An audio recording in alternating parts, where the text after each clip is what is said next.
Hello everyone. Welcome to the program produced by Shandong Education Satellite TV on epidemic prevention and control. I am Zhang Haoran, the host of this program. At present, our efforts on preventing and controlling coronavirus has begun to show its effects. But the situation is still complex and must not be taken lightly. It is necessary to firmly establish the bottom line and make the most comprehensive preparations. Shandong Education Bureau will issue a document to determine the time of schools reopen with a scientific research and judgment based on the progress of epidemic prevention and control. In order to ensure the safety and health of teachers and students, what kind of work should the school do before reopening its campus? Personal protection mainly includes wearing a mask, washing hands frequently, and maintaining a safe distance during daily communication. Let's follow our host into the scene to see how to do a good job of personal protection. How to wear a mask correctly. We are now in the school nurse office, and Dr. Zhang will explain how to wear a mask properly. Let me briefly explain how to wear disposable medical masks. Wash your hands first, then pick up the mask. The mask has two sides. The light-colored side can absorb moisture, and it should be close to the face and nose. The dark side face outward. And according to your face shape, adjust the folds to fully embrace your face and nose. Hold the nose clip with both hands and make sure that the mask fits perfectly on your face. How to wash hands properly. Washing hands in personal protection is just as important. Now I'm going to show you how to wash your hands properly. Hello everyone, today I will teach you the 7-step washing method. Now we come to the bathroom, then we turn on the faucet, rinse our hands and close the faucet. Then we squeeze a little hand sanitizer or just use soap. Step 1, gently rub your hands, palm against the palm. Step 2, rub the palm of one hand against the back of the other, then exchange hands. Step 3, with palm facing each other, rub your hands with crossed fingers. Number 4, bend fingers of one hand to make a half fist.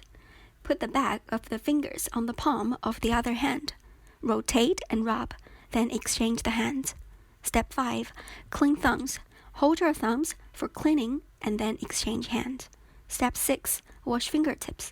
Put your fingertips together and rub them in the palm of the other hand, then exchange hands. Step 7, wash wrists.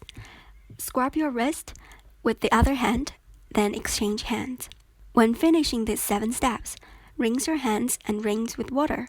Afterwards, dry your hands with a clean paper towel or just dry towel. Do not shake water everywhere. When you wash your hands, please remember the 7-step washing method taught by Dr. Liu. Precautions for on-campus communication. At school, students cannot avoid communicating with each other. What should we pay attention to? First of all, students should maintain a relative safe distance of more than 2 meters when they talk to each other. Secondly, avoid group gathering. Today, we invited Yang Bing, the Chief Technician of the Environmental Health Monitoring and Evaluation Institute of Shandong CDC. Welcome, Mr. Yang. After watching the VCR, in addition to the protection methods it mentioned, are there any other things our parents and students should know to protect themselves at home? Disinfection and cleaning in the home should primarily use physical methods.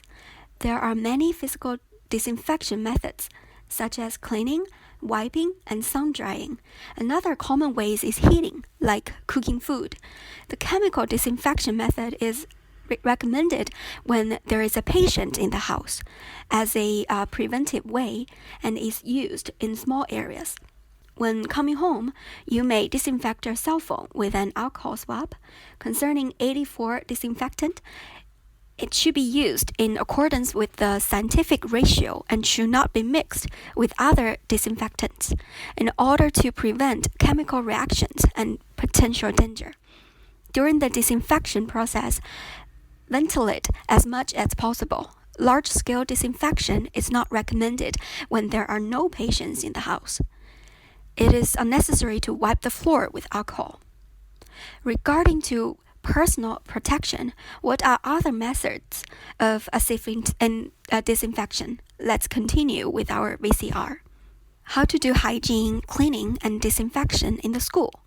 School hygiene cleaning and disinfection mainly includes daily preventive disinfection, disinfection at any time, and weekend disinfection. School outdoor environment should primarily be clean and sanitized. Preventive disinfection can be used as the supplementary. Now let me show you the daily indoor ventilation routine. Indoor places such as offices, cafeteria, libraries, activity rooms, dormitories should have the windows open more than twice a day, each time for more than 30 minutes to maintain air ventilation. Teachers can open the windows and doors of classrooms and corridors for ventilation before and during breaks. Open the window at least twice a day and more than 30 minutes each time. That is very important. Buildings with poor ventilation conditions can use mechanical fans for ventilation. Air disinfection of indoor places. When school reopens, students spend most of their time indoors. The room can be sterilized by ultraviolet light, which should be turned on when the room is empty. The irradiation should be no less than 1 hour each time and once a day. Air conditioner filters disinfection. If air conditioning is installed in the classroom, disinfection of the filters is important. The air conditioning filters should be cleaned and disinfected once a month. The filter can be soaked with chlorine-containing disinfectant for 30 minutes and then rinsed with water to dry. How should the floors and surfaces of classrooms, dormitories, and libraries be disinfected? The ground and the surface of the object can be disinfected by wiping, soaking, or spraying. Use effective chlorine-containing disinfectant for 30 minutes. When spraying disinfectant on the surface of the object, spray with a degree of wetness. After 30 minutes of action, wipe the water. Apply the procedure at least once a day. Disinfection of the cafeteria. The cafeteria is an important area for students and teachers. Its disinfection is thus quite important. The cafeteria should be disinfected at least twice a day. Table and chairs should be disinfected after each meal. Wipe their surface with a disinfecting solution of effective chlorine disinfectant for 30 minutes, and then wipe it again with water. The kitchen floor should be disinfected with effective chlorine disinfectant. After 30 minutes of action, wash it with water. Apply this procedure at least once a day. After cleaning and disinfection, please ventilate the space to avoid poisoning. Disinfect tableware. Clean dishes with detergent and rinse with water. Thermal disinfection of tableware includes boiling, steaming, and infrared. When dishes are sterilized by being boiled and steamed, please keep the temperature at 100 degrees Celsius for 10 minutes.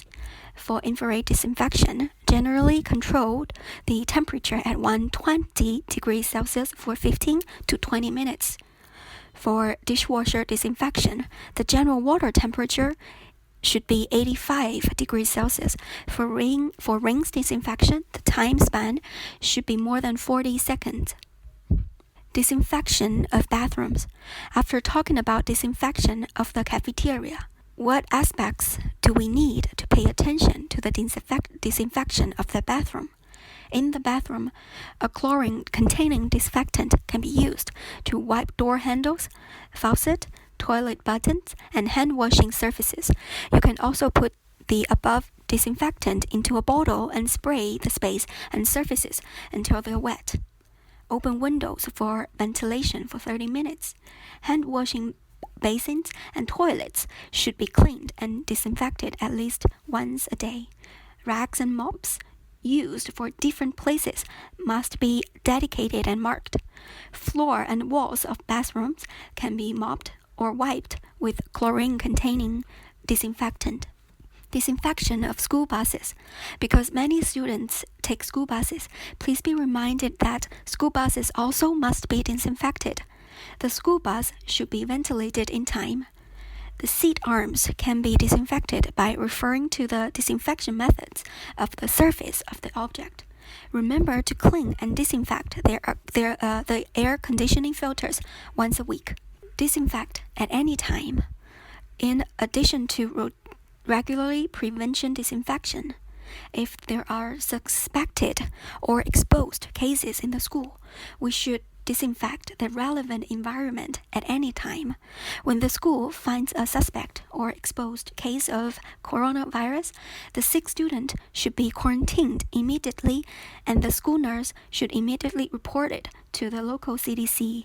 Under the guidance of the Disease Control Department, school should identify close contacts and disinfect the relevant environment. Terminal disinfection. When the school finds the suspect cases and sends the patients to the hospital for treatment, the school environment should promptly be administered by the local disease control agency in accordance with the standards to organize the terminal disinfection. We must fulfill every detail to ensure the safety and health of teachers and students. The VCR just mentioned the disinfection and sanitation work in schools. Parents may ask, will children carry viruses on their clothes when they return from school? We have only known this virus for a short time. It was isolated on January 7th. Research on this new virus is limited at this moment. The deeper the research goes, the more thorough the prevention and control methods will be. Theoretically, the probability of contamination of clothing with coronavirus is relatively low, especially in our regular life. It is rare for people to be surrounded by coronavirus patients. Moreover, coronavirus transmission is mainly through droplet or contact transmission. Therefore, the possibility of transmission through clothing is relatively small. Do I need to disinfect my child's clothes after coming home from school? If you go low-risk places, there is no need to disinfect your clothes. After returning home, you can take off your clothes and put them in ventilated place. If the clothes are obviously contaminated, or you are returning home from a high-risk place, such as hospital, I think it is necessary to clean the clothes at this time. There are two common ways to disinfect clothes. One is to disinfect with our laundry disinfectant, which we can use according to its instructions. The other one is to use the heating or drying function of the washing machine for disinfection.